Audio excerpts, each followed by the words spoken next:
It is just a two-step process to fix Google Chrome is not opening problem in Windows 10.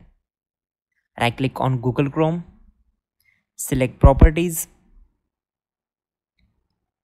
and in the target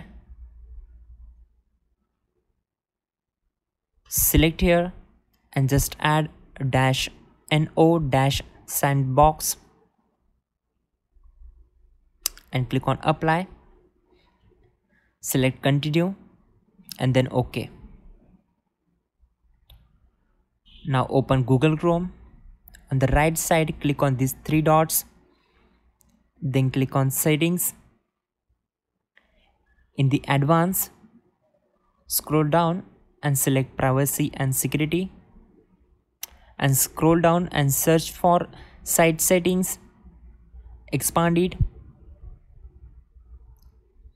and click on cookies and site data.